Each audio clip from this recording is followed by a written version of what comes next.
दोस्तों, किसी महान व्यक्ति ने कहा है कि आवाज ऊंची हो तो कुछ लोग सुनते हैं, लेकिन अगर बात ऊंची हो तो बहुत सारे लोग सुनते हैं। इससे पहले कि आप इस कहानी में खो जाएं, आपसे गुजारिश है कि इस चैनल को सब्सक्राइब और रीच के लिए लाइक, शेयर और कमेंट करना ना भूलें। दोस्तों, जब हम ये सोचते हैं कि जो हुआ वो अच्छा नहीं हुआ, ऐसा नहीं होना चाहिए था, यदि मैं कोई तरकीब या कोई उपाय अपना लेता तो ऐसा नहीं होता, यदि मैंने किसी से सलाह ही ले ली होती या फिर खुद की सूझबूझ का इस्तेमाल किया होता तो आज मुझे ये परेशानियां नहीं उठानी होती, मैं आज इस तरह से तकलीफों में नहीं रहता। इस प्रकार हम खुद को कोसने लगते हैं, खुद को दुखी करने लगते हैं। मैं आपको बता दूं कि इस तरह का पश्चाताप करने से आपको कोई लाभ नहीं होने वाला। आप चाहे कितने भी हाथ पैर मार लें, चाहे आप लाखों कोशिशें कर लें, लेकिन आप अपने अतीत को बदल नहीं सकते, क्योंकि इस तरह के विचार केवल चिंता पैदा करते हैं। लेकिन यही चिंता अर्थात यही पश्चाताप हमारे लिए बहुत लाभदायक भी साबित हो सकता है। अब आप में से कई लोग ये सोच रहे होंगे कि भला जो बीत गया, यदि हम उस पर सोच विचार कर रहे हैं तो ये हमारे लिए कैसे लाभदायक हो सकता है। हम तो पहले ही मुसीबत में हैं, हम तो पहले से ही तकलीफ में हैं, तो ऐसे में ये हमारे लिए कैसे फायदेमंद हो सकता है। दोस्तों, अगर आप उन गलतियों से सीख कर खुद को बदलने का प्रयास करें तो आप अपना आने वाला भविष्य खुद ही बदल सकते हैं, उसे संभाल सकते हैं। अगर अतीत की गलतियों से सीख लेकर खुद को बदलने का प्रयास किया जाए तो सही मायने में वही पश्चाताप कम होता है।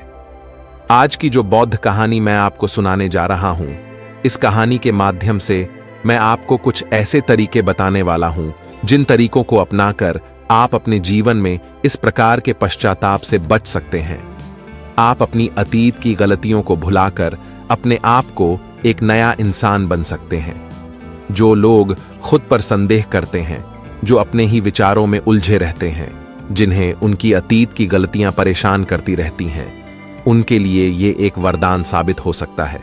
एक समय की बात है, एक नगर में एक युवक रहता था जो अपने कर्मों से बहुत परेशान था।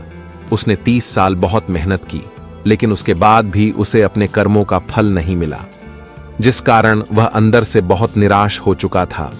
वह अंदर से पूरी तरह से टूट चुका था, जिस कारण उसने संन्यास ग्रहण कर लिया। उसने सोचा कि मैं अपने संसारी जीवन में तो कुछ ना कर सका, लेकिन मैं अपने सन्यासी जीवन में अवश्य कुछ ना कुछ प्राप्त करके ही रहूंगा। मैं सत्य की खोज किसी भी कीमत पर करके ही रहूंगा। देखते ही देखते करीब 5 वर्ष बीत गए, लेकिन अब तक उसका अपने मन पर कोई नियंत्रण नहीं था। जब भी वह भिक्षा मांगने किसी नगर में जाता और वहां पर यदि उसकी नजर किसी सुंदर स्त्री पर जाती तो उसके मन में कामुक विचार उठने लगते थे।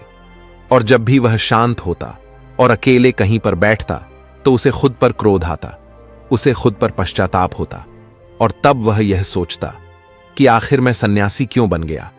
जब मैं अपने मन पर नियंत्रण ही नहीं पा सकता तो मेरे इस सन्यासी जीवन का क्या फायदा।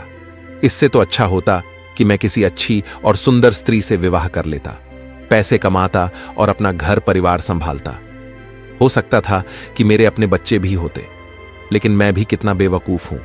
मैंने अपने सारे सुख त्याग दिए और ना जाने क्यों मैं इन जंगलों में आ गया, ना जाने क्यों मैंने सन्यास ग्रहण कर लिया। इसी प्रकार के कई सारे विचार उसके मन में उठने लगे थे और इन्हीं विचारों के कारण उसके मन में नकारात्मकता पैदा होने लगी थी, जिस कारण वह छोटी छोटी बातों पर क्रोधित हो जाता। वह अपने आप को कोसने लगता। जब भी वह किसी सफल सन्यासी को देखता तो उसके मन में जलन पैदा होने लगती और वह उन्हें नीचा दिखाने के लिए हर मुमकिन प्रयास भी करता।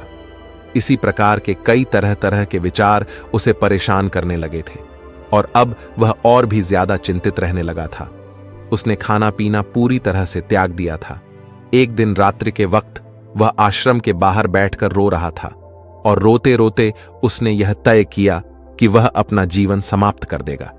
यह सोचकर वह आश्रम से निकल गया और एक पर्वत की चोट पर चला गया। रोते रोते वह यह सोच रहा था कि मैं चाहकर भी अब अपनी पुरानी जिंदगी में वापस नहीं लौट सकता, क्योंकि मैंने सबके सामने सन्यास ग्रहण किया है और एक बार सन्यास ग्रहण करने के बाद इंसान का घर परिवार सब कुछ छूट जाता है। ऐसा सोचता हुआ वह उस पर्वत से नीचे की ओर देख रहा था।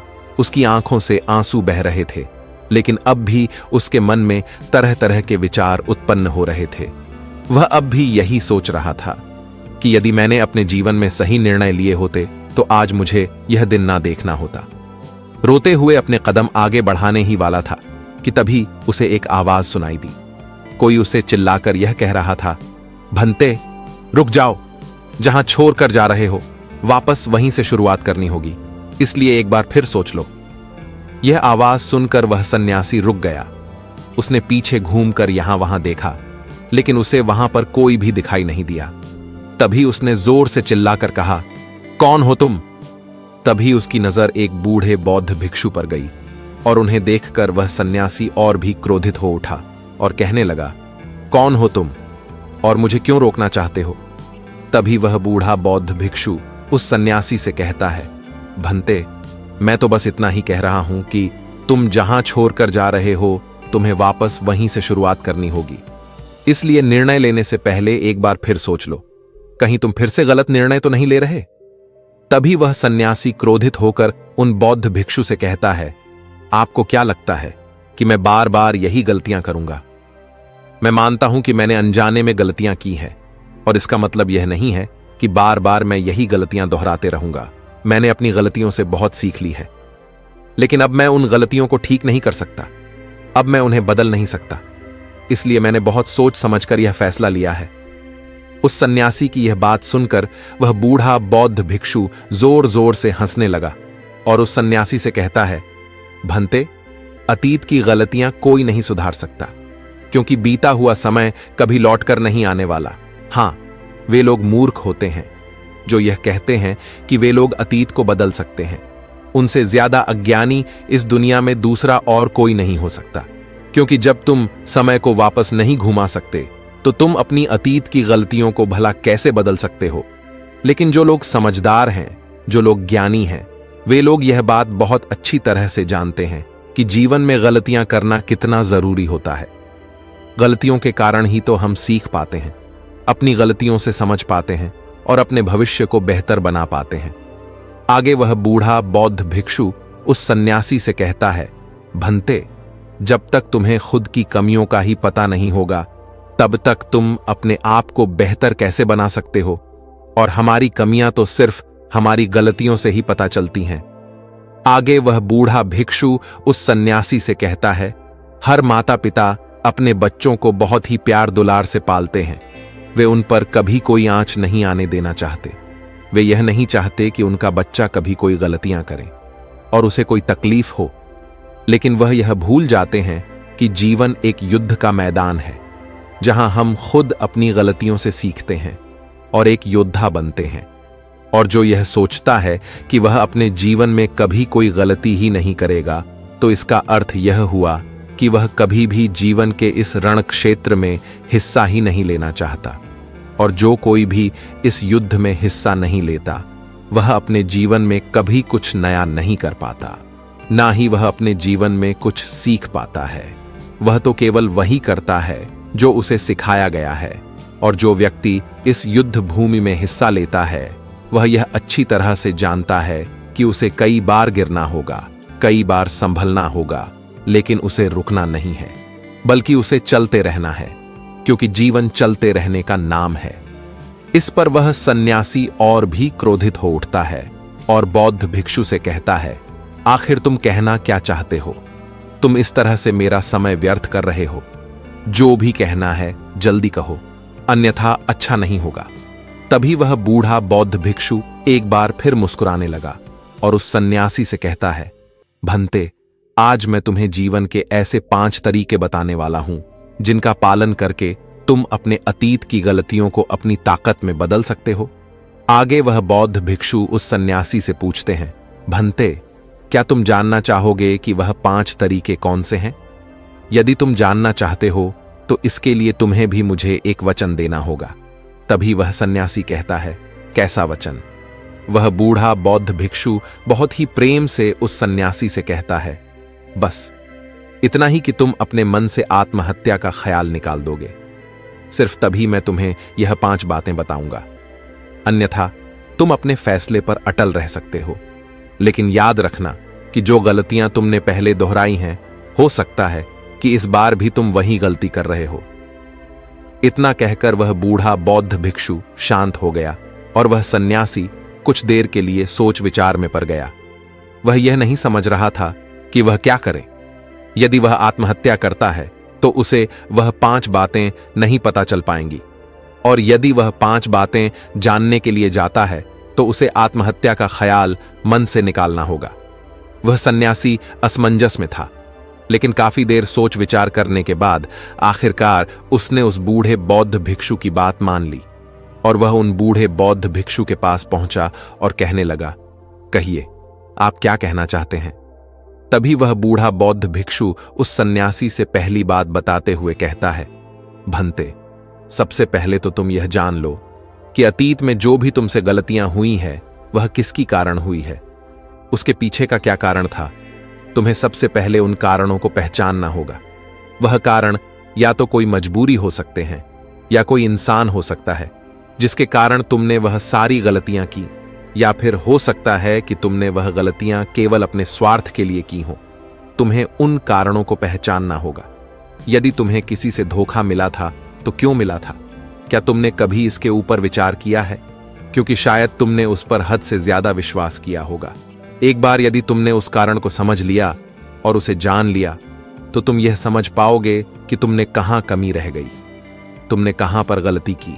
और एक बार यदि तुम अपनी गलती को समझ जाओगे तो तुम उसे सुधार भी सकते हो, ताकि वैसी गलती भविष्य में तुमसे दोबारा ना घटे। आगे वह बूढ़ा बौद्ध भिक्षु उस सन्यासी से कहता है, गलतियां हमें दुख नहीं देती। दुख हमें तब होता है जब हम अपनी गलतियों को बार बार दोहराते हैं, जब हमें इस बात का एहसास होता है कि शायद हम अपनी गलती को अब सुधार नहीं सकते, और शायद हमारे भीतर अब उतना आत्मबल नहीं बचा कि हम उन गलतियों से सीखकर उन्हें सुधार सकें। जब हमें खुद पर संदेह होने लगता है, खुद पर संशय होने लगता है, तब हमें दुख होता है। किंतु एक बार, केवल एक बार यदि तुम यह समझ जाओ कि गलती करके जब हम उससे सीख लेते हैं और उस गलती को सुधारने का हर मुमकिन प्रयास करते हैं, तो हमारे भीतर एक विश्वास जाग उठता है और फिर हमें कभी कोई दुख नहीं परेशान करता। इसीलिए हमें किसी भी गलती के पीछे का कारण जानना बहुत आवश्यक होता है, और इसके लिए तुम चाहो तो खाली बैठकर चिंतन कर सकते हो। यह इतना मुश्किल भी नहीं है। एक बार अगर उस गलती के पीछे की वजह तुम्हें समझ में आ जाए, तब दूसरा तरीका काम आता है।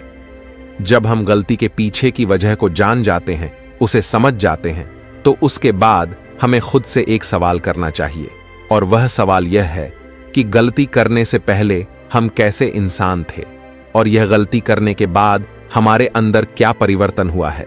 क्या हमने अपनी गलती से कोई सीख ली है या नहीं, और यदि सीख ली तो फिर हमने अपने बारे में क्या क्या जाना। आगे वह बूढ़ा बौद्ध भिक्षु उस सन्यासी से कहता है, भंते, यदि तुम इस प्रकार खुद से सवाल करोगे तो तुम पाओगे कि तुम्हारे जीवन में कुछ नए अनुभव जुड़ गए हैं, और यह अनुभव तुम्हें आगे ले जाएंगे, क्योंकि यह जीवन में आगे बढ़ने के लिए तुम्हारी बहुत मदद करेंगे। तुमने देखा होगा कि जब किसी को जीवन में धोखा मिलता है तो अधिकांश लोग केवल यह सोचते हैं कि आखिर इसमें हमारी क्या गलती थी, लेकिन वह इस वास्तविकता को नहीं देख पाते कि आज तुम्हें धोखा मिला है तो क्यों मिला है। क्योंकि आप एक संवेदनशील इंसान हैं, और जब आप ज्यादा संवेदनशील हो जाते हैं तो ऐसी स्थिति में आपकी संवेदनशीलता ही आपके धोखे का कारण बनती है, और यही आपकी गलती है। और जब आपको अपनी गलती के बारे में पता चल गया तो आपने यह भी सीख लिया कि आपकी गलती थी। अगर तुम एक बार अपने बारे में निरीक्षण करना शुरू करोगे तो अपने बारे में तुम्हें बहुत सी अद्भुत बातें पता चलेंगी, और तब तुम खुद ही आश्चर्यचकित हो जाओगी, क्योंकि तुम खुद के बारे में और अधिक जानने लगोगे। इसलिए खुद का निरीक्षण करना अति आवश्यक है। आगे वह बूढ़ा बौद्ध भिक्षु उस सन्यासी से तीसरी आदत बताते हुए कहता है, तीसरे तरीके में हम खुद से संकल्प करते हैं। हम यह दृढ़ संकल्प बना लेते हैं कि हम भविष्य में दोबारा यह गलती नहीं दोहराने वाले। हां, हमसे कुछ नई गलतियां आवश्यक होंगी, लेकिन यह गलतियां हम जीवन में कभी नहीं दोहराएंगे। आगे वह बूढ़ा भिक्षु सन्यासी से कहता है, भनते। इस संसार में 3 प्रकार के लोग होते हैं। एक वह जो दूसरों की गलतियों से सीखते हैं, दूसरे वह जो खुद की गलतियों से सीखते हैं, और तीसरे वह जो गलतियां करते ही रहते हैं लेकिन कभी अपनी गलतियों से सीख नहीं पाते। तुमने भिन्न भिन्न प्रकार की नदियों को तो देखा ही होगा। नदियों का अर्थ तभी निकलता है जब वह अलग अलग जगह से होकर गुजरा हो। अगर वही नदी एक जगह पर ठहर जाए तो क्या वह नदी कहलाएगी? इसी प्रकार एक इंसान का जीवन भी नई नई गलतियां करने के लिए बना है। इसीलिए एक बार जो तुमने गलती कर दी उसके लिए दृढ़ संकल्पित हो जाओ कि तुम जीवन में वह गलतियां कभी नहीं दोहराओगे। हां, हो सकता है कि तुमसे कोई नई गलतियां हो, लेकिन यदि तुम बार बार वही गलतियां दोहराते हो तो तुम मूर्ख हो। ऐसी अवस्था में तुम में और किसी जानवर में कोई फर्क नहीं रह जाएगा। आगे वह भिक्षु उस सन्यासी को चौथा तरीका बताते हुए कहते हैं, भंते, कई बार तो हमें पहले से ही अपनी गलतियों के होने का एहसास हो जाता है। गलतियां होने से पहले ही हमें उसका आभास हो जाता है कि हमसे गलतियां होने वाली हैं। इसलिए अगर गलती होने से पहले आपको एहसास हो रहा है तो आप बहुत खुशकिस्मत हैं और आप उस गलती को होने से रोक सकते हैं। आपने कभी ना कभी इन संकेतों को महसूस किया होगा, क्योंकि यह ब्रह्मांड हमें संकेत देता है। लेकिन फिर भी हम में से अधिकांश लोग इन बातों को नजरअंदाज कर देते हैं, जिसका परिणाम हमें बाद में भविष्य में भोगना होता है। लेकिन जैसे जैसे आप अपने इन अतीत की गलतियों से सीखने लगते हैं तो आपका अनुभव बढ़ने लगता है, जीवन के बारे में समझ पैदा होने लगती है, और जब हमारी समझ बढ़ने लगती है तो गलतियों को होने से रोका भी जा सकता है। इसलिए बुद्धिमानी का इस्तेमाल करें, चिंतन करिए कि आप जो भी काम करने जा रहे हैं आखिर उसका परिणाम क्या हो सकता है। कहीं वह काम कोई गलती तो नहीं कहलाएगा। इसी तरह से एक मनुष्य जीवन के परिपक्व में बांटा जाता है और इसी से आपका विकास होता है, और हम सभी को इस राह से होकर गुजरना ही होता है, अन्यथा हमारा जीवन वहीं पर ठहर जाएगा। हम कभी भी आगे नहीं बढ़ पाएंगे। यदि आप अपने जीवन में आगे बढ़ना चाहते हैं, किसी लक्ष्य को प्राप्त करना चाहते हैं, तो आपको इस कार्य प्रणाली को अपनाना ही होगा, इसे समझना ही होगा। आगे वह बूढ़ा बौद्ध भिक्षु उस सन्यासी को आखिरी आदत बताते हुए कहते हैं, भंते, आखिरी और सबसे महत्वपूर्ण सीख है, अगर तुम अपने अनुभव से एक इंसान बन चुके हो तो अब तुम दूसरों के लिए मार्गदर्शन का काम कर सकते हो। तुम दूसरों की राह में दीपक बनकर उन्हें रोशनी दिखा सकते हो, उन्हें उनकी राह पर आगे बढ़ा सकते हो, क्योंकि हम वैसे ही बन जाते हैं जैसा कि हम सोचते हैं। और जब आप खुद को बेहतर बनाने का प्रयास करेंगे तो आप देखते ही देखते बेहतर बनते चले जाएंगे, और यह प्रकृति भी आपका साथ देगी, आपकी सहायता करेगी। ब्रह्मांड आपको खुद ब खुद रास्ता दिखाएगा और आप तब मानव जाति का कल्याण करने के कार्य में लग जाते हैं। तब वह शास्त्रों में सबसे सर्वश्रेष्ठ कार्य माना जाता है। इससे श्रेष्ठ कार्य तो और कोई हो ही नहीं सकता, जो व्यक्ति समस्त जीव जंतुओं और मानव जाति के कल्याण के बारे में सोचता है। ऐसे लोग परमात्मा के हो जाते हैं। ऐसे व्यक्तियों के मन में प्रेम, करुणा, दया जैसे अनेक भाव उत्पन्न होने लगते हैं, और परमात्मा करुणा और प्रेम का ही दूसरा नाम है। इतना कहकर वह बूढ़ा बौद्ध भिक्षु शांत हो गए, और उस सन्यासी को भी अपनी गलती का एहसास हो गया। अब उसकी आंखों में खुशी की आंसू थे। वह उन बौद्ध भिक्षु के चरणों में जा गिरा और उन बूढ़े बौद्ध भिक्षु से कहता है गुरुवर, ऐसा निर्मल और जीवन का सार्थक ज्ञान पाकर मैं धन्य हो गया। दोस्तों, उम्मीद है कि आपने आज की इस वीडियो से जरूर कुछ ना कुछ सीखा होगा। तो इस वीडियो को लाइक और अपने दोस्त के साथ शेयर भी जरूर कीजिएगा, और हमें ऐसे ही सपोर्ट करने के लिए चैनल को सब्सक्राइब भी जरूर करें। धन्यवाद। नमोः बुद्धाय।